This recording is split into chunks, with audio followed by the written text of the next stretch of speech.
The head of the floor tom is opening up a gate on the sort of paddy chordal flute part, and then the rim is opening up the arps.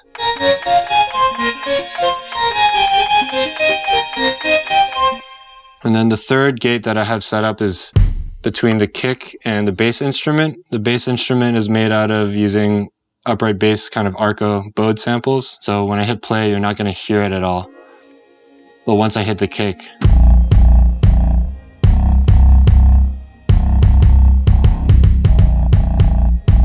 which is really fun to play because I feel like every drummer maybe has a dream of like where anytime they hit a kick drum, a bass note like also fires off at the same time, and it's fun.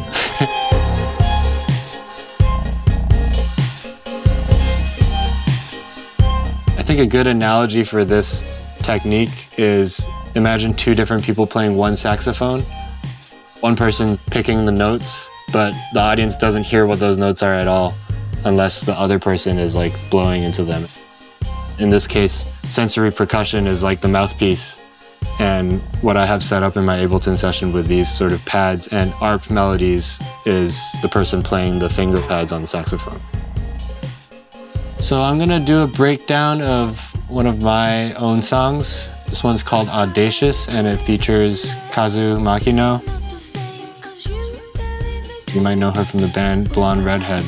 I built two elements using a flute sample and making kind of like a sample-based instrument out of it. And without any sidechain gating, this is what they sound like individually.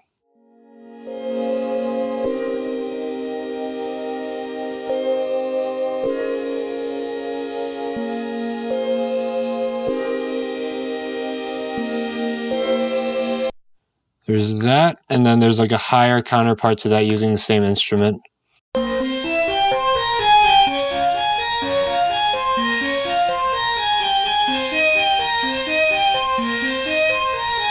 But what I do is I set those up in my Ableton session and I put gates on them so that when I'm actually playing it back, you don't hear anything unless I hit a drum on sensory percussion where I have like a short percussive sample being fired off that the listener doesn't hear. But the purpose of that short percussive sample is just to open up a gate on these two things. So now that I have these sort of invisible kind of melodic and chordal parts happening, I just want to demonstrate how the sidechain gating is working. When I hit play in my session, you're not really going to hear very much. There's like a very low volume version of the flute pad because that's where the floor is at on the gate. But when I hit the floor tom,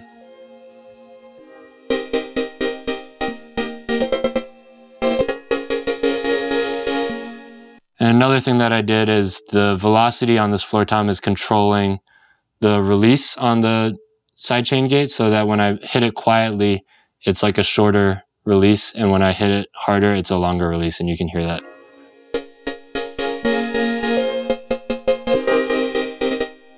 And then really that's like sort of the backbone for this track and the way that I play it live and the way that I recorded it. So in general, this kind of gate sidechain concept, it's not a new idea. In fact, it's used probably most commonly in more sort of like trance and techno kind of, I think some people even call this technique like, this could be wrong, but I think people call it like the trance gating technique or something like that to like get these like, but usually that's stuff that's drawn in and not played. So there's a variety of ways in which you can use this idea.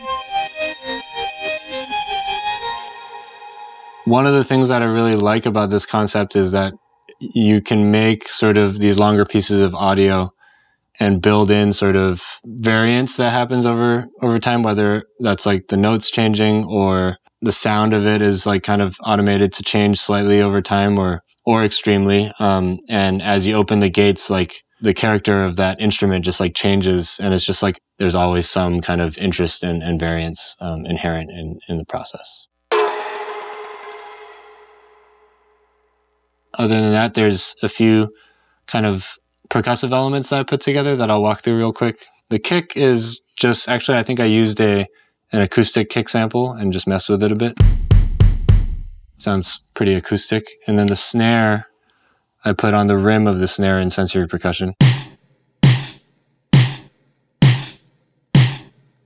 I have like a little bit of like a roll sample that is also follows the snare hit.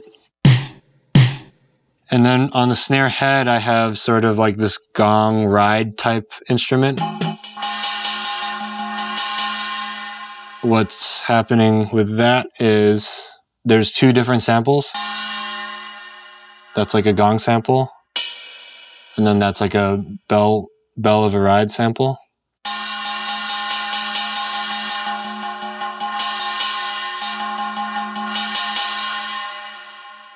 And using sensory percussion, I set it up so that when I'm moving from the center of the head to the edge of the head, the gong sample kind of, there's a filter that, a low pass filter that opens up on it.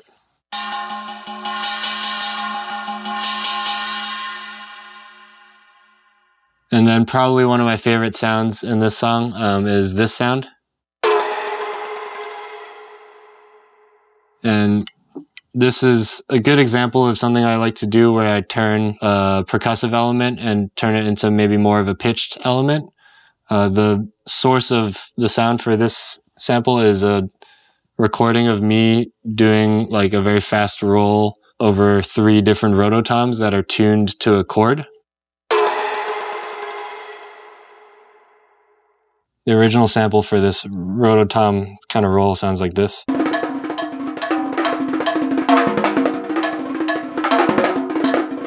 It's quite a long sample. So you can hear it's like a dun dun dun kind of chord. I can't remember which spot I picked it for it, but I pitched it up and kind of changed the shape of it and put some effects on it. And that's how I ended up with this. And aside from that, the way this kind of came together is I made this essentially an instrumental track and then sent it off to Kazu from Blonde Redhead, and she came up with some melodies, sent me some voice memos, and we talked about that a little bit, and then she recorded it properly and then sent it back, and I shaped things kind of around her a little bit.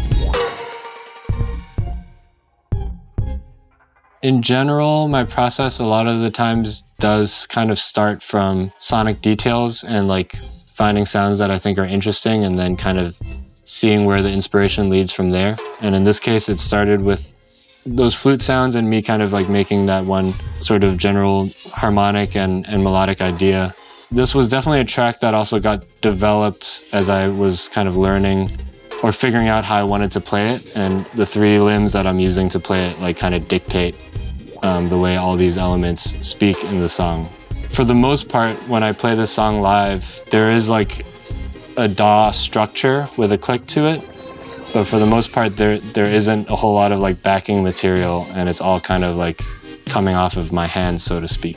I've kind of moved away a little bit from this compositional process where it's kind of dependent on like what I'm doing with my hands like almost completely. Something that I was and am really fascinated by, but especially around the time I made this track and especially for the EP I made before my record, was just exploring non-percussive sounds using drum gestures that are like, you know, what I've worked on my whole life, but just like expressing completely different sonic environments. And I think it ends up making things that I feel like if someone heard it, they'd be like, oh, like, I don't really know how you made that, or like, I'm not sure how like this was done, and that kind of stuff really excites me.